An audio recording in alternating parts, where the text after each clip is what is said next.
Leave the boys, we don't need. That's it.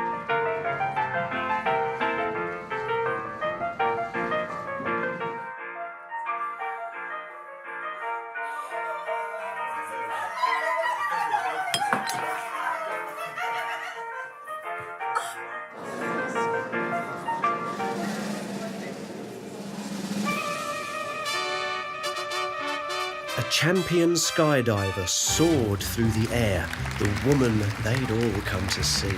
She was poise and grace and lustrous hair, the Royal Air Show grand finale. 1,000, 2,000, 3, 4. She was queen and her throne was the sky. The wind round her ears a mighty roar. Better than sex, she thought with a sigh. She pulled the ripcord, but the parachute failed. She fell fast through the thickening air. But our skydiving champions simply exhaled and calmly reached for the spare. The unthinkable, impossible, the spare failed as well. Her heart filled with terror and fear. She plummeted to her own idea of hell, the fatal end to her chosen career. Just as all hope was lost, the wind blew a miracle as the ground was rapidly nearing, taking her away from the town and the people, hurling her sideways and into a clearing.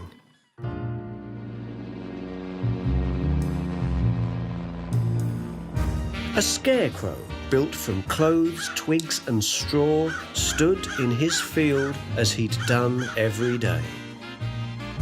We'll never know if his lonely eyes saw the new friend hurtling his way.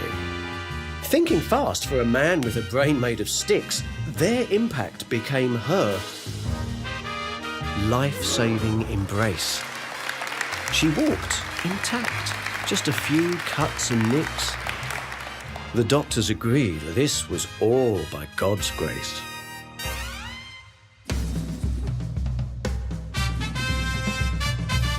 Overnight, they became a media sensation. The Skydiver and the Scarecrow were a hit.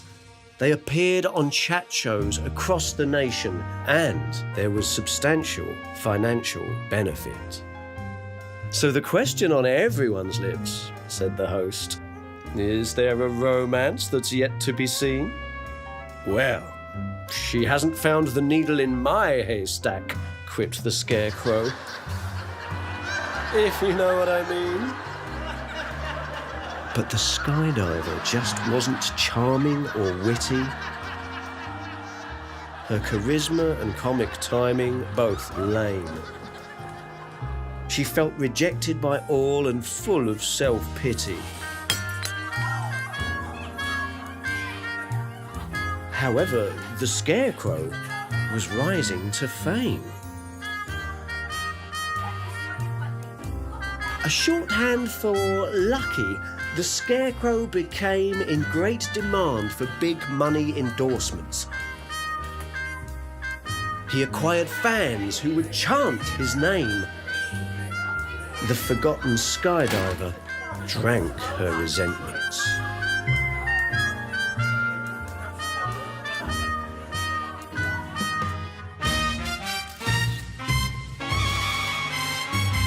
The Scarecrow was making his movie debut when the skydiver opened the letter.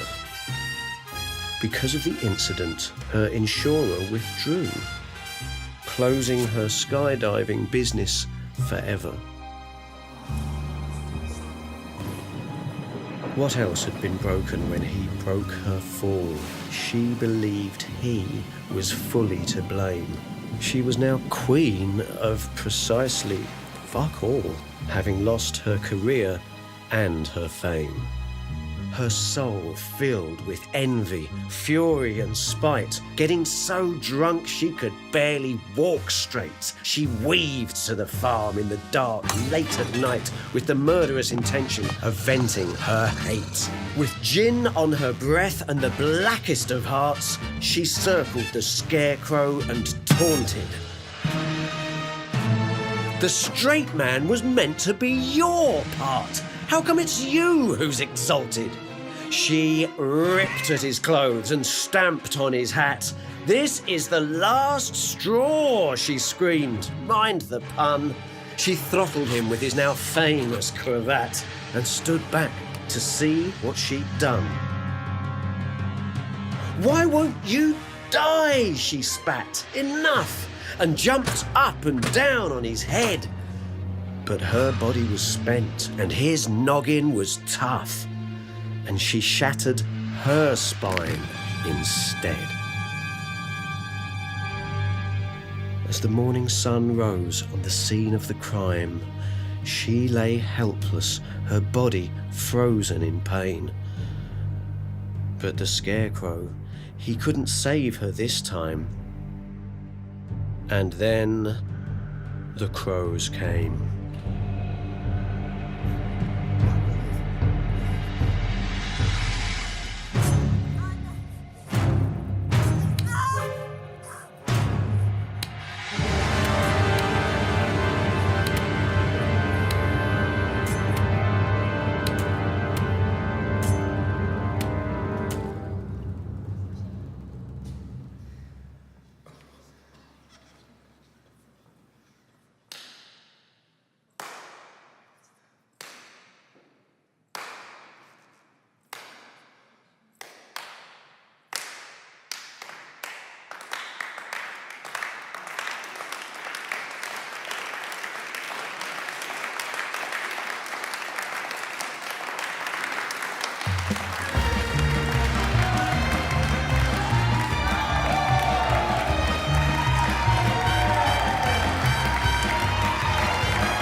Well, at least we got famous.